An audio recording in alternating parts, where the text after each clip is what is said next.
est 19h50, vous suivez votre journal sur LCI. Dans les titres de ce mercredi, l'Alliance solaire internationale s'est réunie à Abidjan pour sa 6e rencontre régionale pour l'Afrique. Le comité qui rassemble les leaders du secteur solaire se penche sur les enjeux et les opportunités pour accélérer la transition énergétique sur le continent.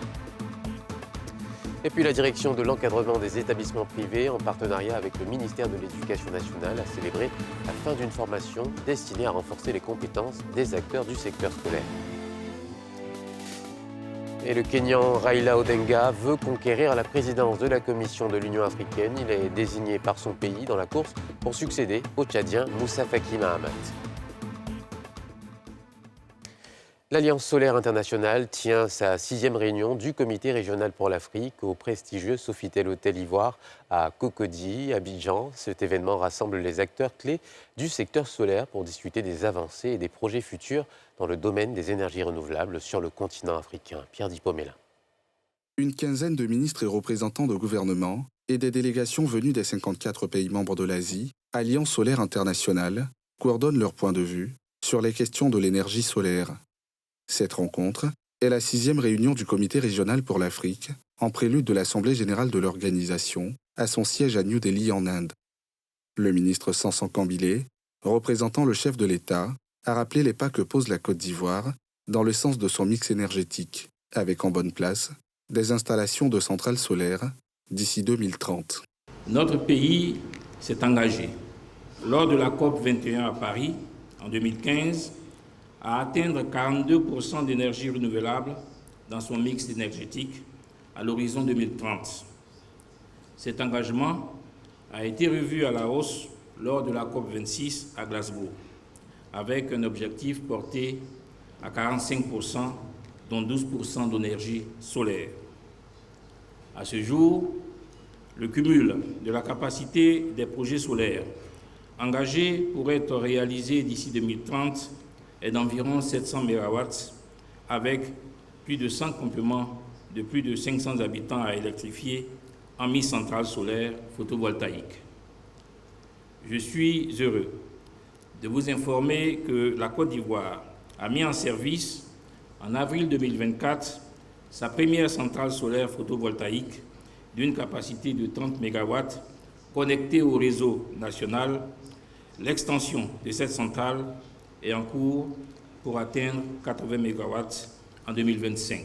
Créée en 2021 par la France et l'Inde, l'Alliance vise à garantir que chaque foyer dans le monde ait accès à l'électricité grâce à l'énergie solaire. Toutefois, les investissements mondiaux se concentrent principalement dans les pays de l'OCDE et en Chine, laissant l'Afrique où les besoins sont les plus grands, en grande partie à la traîne. La direction de l'encadrement des établissements privés, sous l'égide du ministère de l'Éducation nationale et de l'alphabétisation, a renforcé les capacités de plusieurs acteurs des établissements scolaires privés. La cérémonie de clôture de cette formation, suivie de la remise des parchemins, s'est tenue ce mercredi à Abidjan-Cocody. Un reportage signé Mardoché Kwasi et Cheikh Bleu. Cette formation, qui a démarré le 12 août dernier, sur les sites d'Abidjan, Bouaké, Daloa, Korogo et Yamoussoukro, rentre dans le cadre de l'assainissement et de l'amélioration de la qualité de l'enseignement dans les établissements privés de Côte d'Ivoire. Un objectif cher au ministère de l'Éducation et de l'alphabétisation. La participation de la Côte d'Ivoire aux évaluations nationales et internationales des acquis scolaires ont permis de mettre en évidence toutes les insuffisances et les limites de la performance de nos élèves.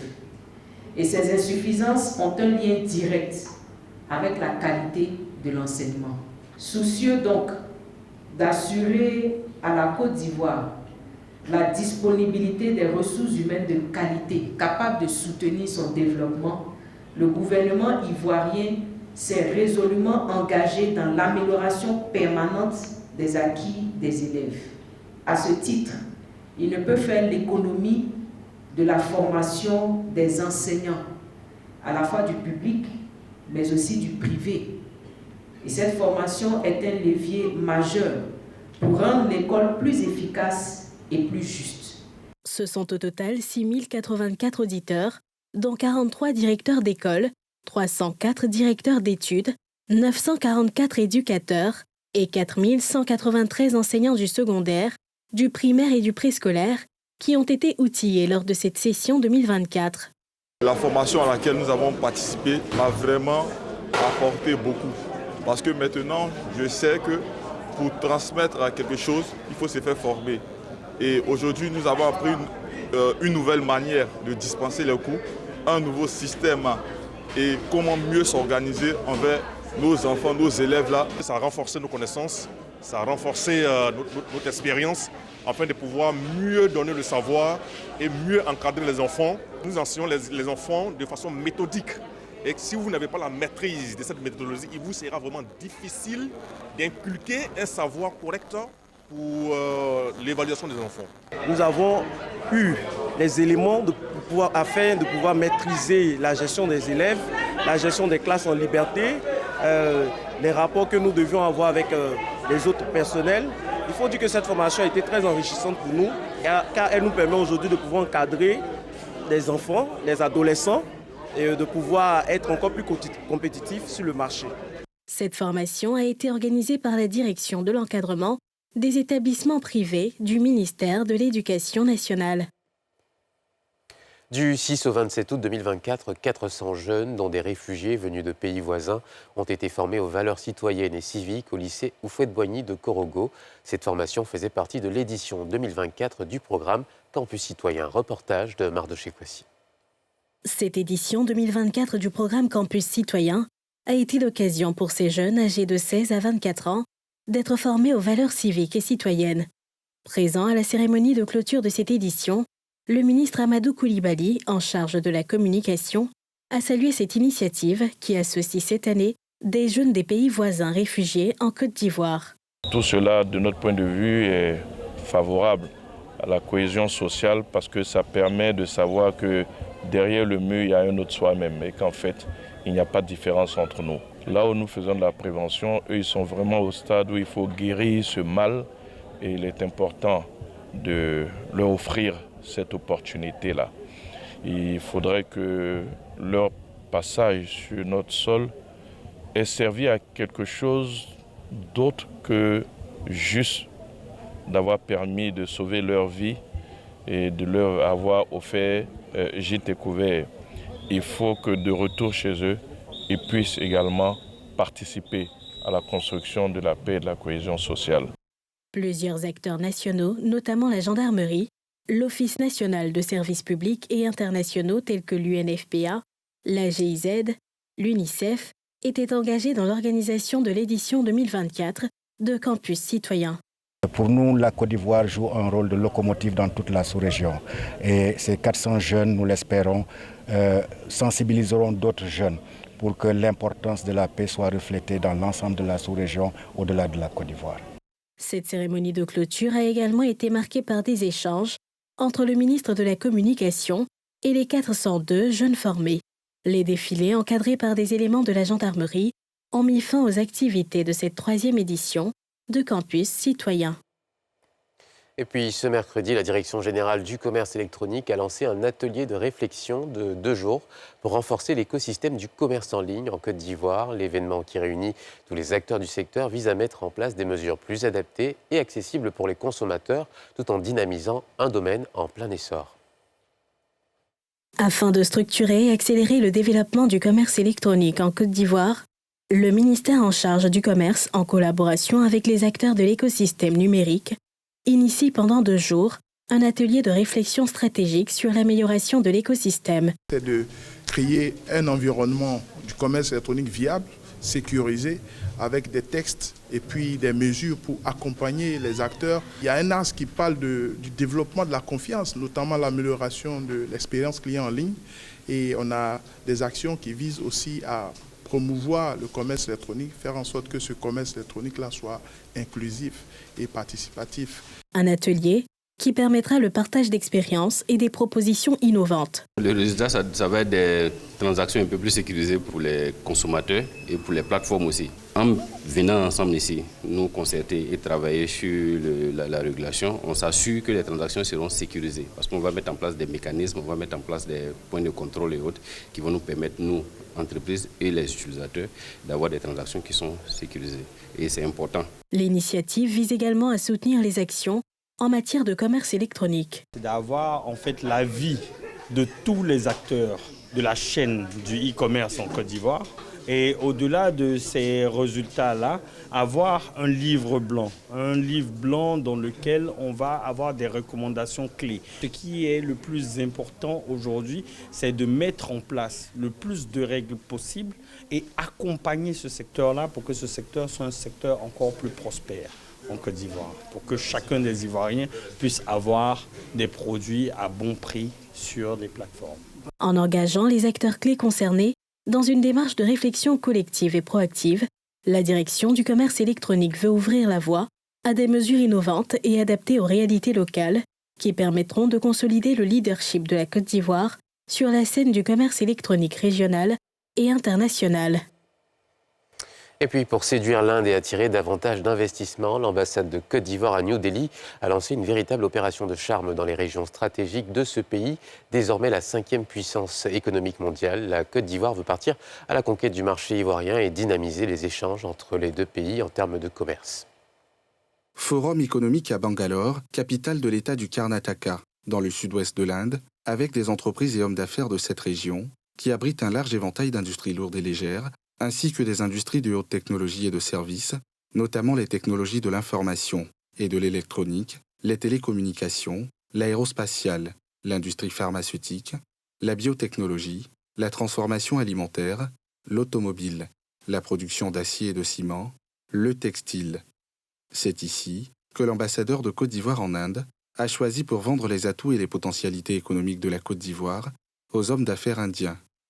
Outre les présentations faites par les responsables des services techniques de l'ambassade, le forum a également vu la participation en ligne du directeur de l'attraction des investissements, du Centre de promotion des investissements en Côte d'Ivoire et celui de l'information économique de la Chambre de commerce et d'industrie de Côte d'Ivoire.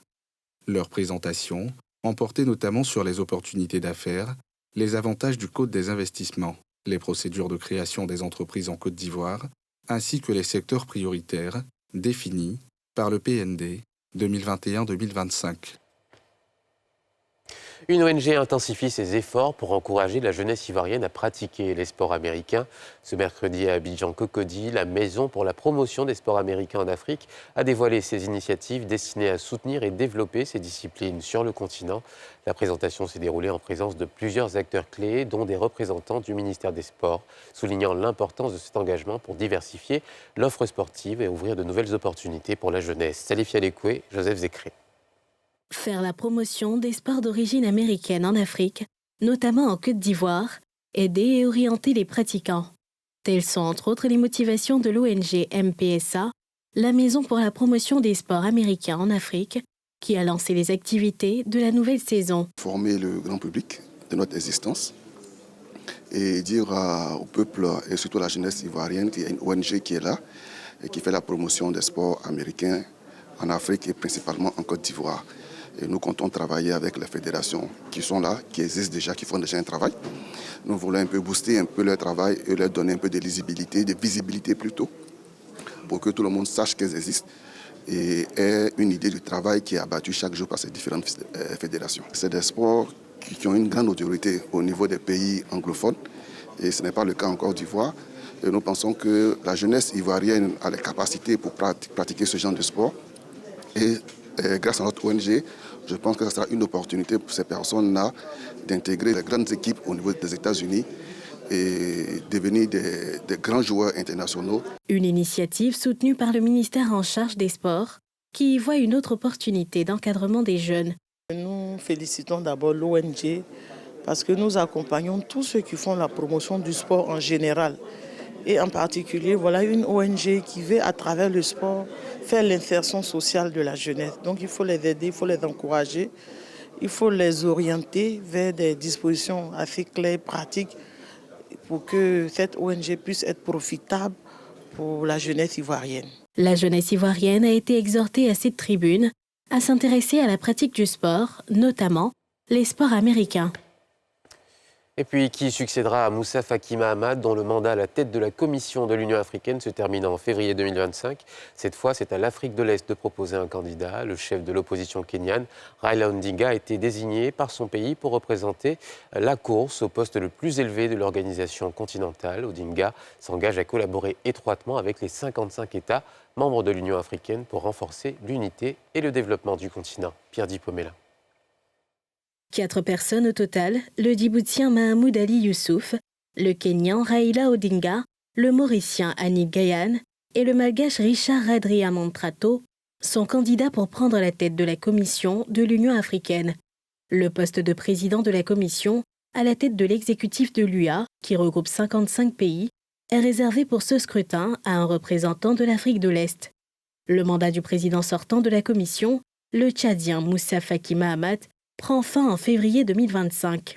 Le représentant du Kenya à cette élection, Raila Odinga, affiche clairement son ambition. Je rêve d'une Afrique où les frontières et les langues coloniales ne divisent plus. Nous ne voulons pas que les Africains soient divisés en anglophones, francophones, lusophones. Je veux qu'ils soient africophones. Ma sélection en tant que candidat du Kenya ne révèle pas de l'ambition d'un homme, mais du parcours d'un Africain au service de sa terre natale. L'organisation panafricaine, dont le siège se trouve à Addis Abeba, la capitale éthiopienne, a publié ce mercredi la liste des 4 candidats. Et c'est la fin de ce journal. Merci de l'avoir suivi comme chaque soir. Je vous donne rendez-vous demain. Bonne soirée sur NCI.